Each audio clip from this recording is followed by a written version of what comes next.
around whether it's, from things from the budget to how many students are being arrested to how many students are, just interacting with police in general. So this complaint policy really creates accountability and transparency and requires that the Oakland School Police Department, that they report and that there's, and then we act as a community group to kind of hold them accountable and to see that that's actually happening. So are you two in the schools in Oakland, in high school? What school do you go to? I go to Berkeley. You go to Berkeley, and you? You go to Oakland Tech? Very cool. Did you sign it? Okay, so thank you, Marche. That was just like a little introduction to the work that we do. We have some people who have joined us. You want to introduce yourselves really quickly? Should we do the leader? Oh yeah. So what we did in our icebreaker is we did our name and then a Black leader who inspired us as a part of Black History Month and all of this Black History Year. So she didn't do it. Yeah. Oh, that's right. Jasmine Jones didn't do it. So we're gonna hold her accountable and make her do hers. I'll write you on the name tag. Who would just pass on? You can put your name on your name tag. Your name and a Black leader that inspires you. Oh, Michelle Obama. We got that one over here. You just like her shoes. I like her hair. I'm like, come on, what's it really about? My name's Sam, and a Black leader that inspires me is Michelle Alexander. Love her. My name is Lauren, and a Black leader that inspires me is actually local. Her name is Chanel Williams, and she's a writer and an organizer here in Oakland. She's amazing. My name is Choro. MLK. T-O-R-O? Yeah. and Bisu. My name is Bisu. A Black leader that inspires me is Alice Walker.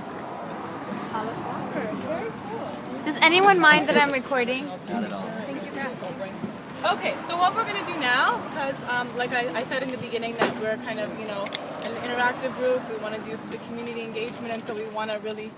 Okay. I just have a question about Sure. that. There's not a very big, but there is a protest happening down Right the now? street. Down the street? I don't know if you guys were aware. What is it? But there's lots of Black leaders there, and Oh, that cool. might be an interesting place for Do some us to actually mobilize and do some walking and support the community. It's all about the violence.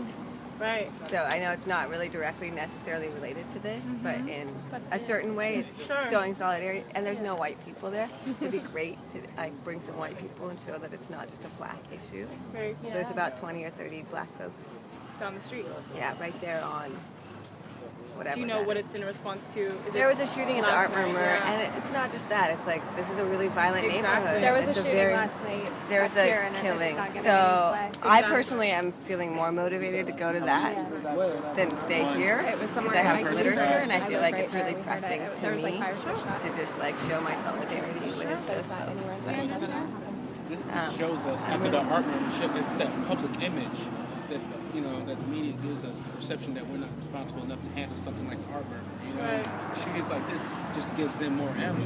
Exactly. Exactly. If we can't handle a situation like the art murder, it hasn't even been around that long, but like a couple months, Right. A few years. all of a sudden, don't be surprised if it's But at gone. the degree that it is. Okay. Well, what is true is that, things like this happen and that, we do think that we do understand the importance of mobilizing community and really kind of, going out and doing these kinds of actions.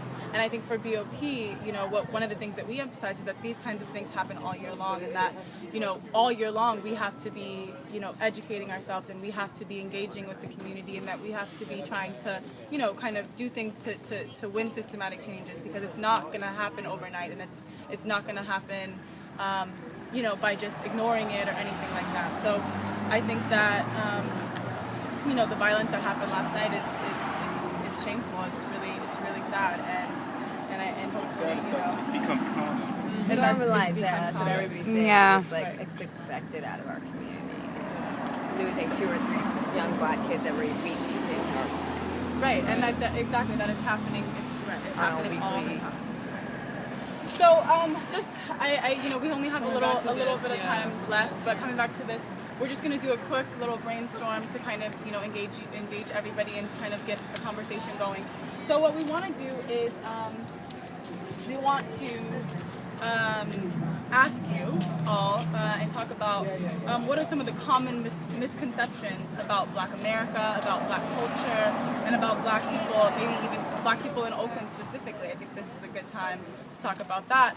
And I think it would be also good to tie that into the issues with violence in the community right now too. So the misconceptions of Black people or leaders, and as it relates to the violence that is happening in Oakland, right now. I think that would be a good way to tie. I love that. Yeah. I think that's a great idea. So we can just kind of throw out, I mean, like if there's just some ideas that come to your head, you know, even if it's just a word or two words, just to kind of get a conversation started about some of the common misconceptions about Black culture and about as it ties into the violence. Misconceptions mean it means something like bad, right?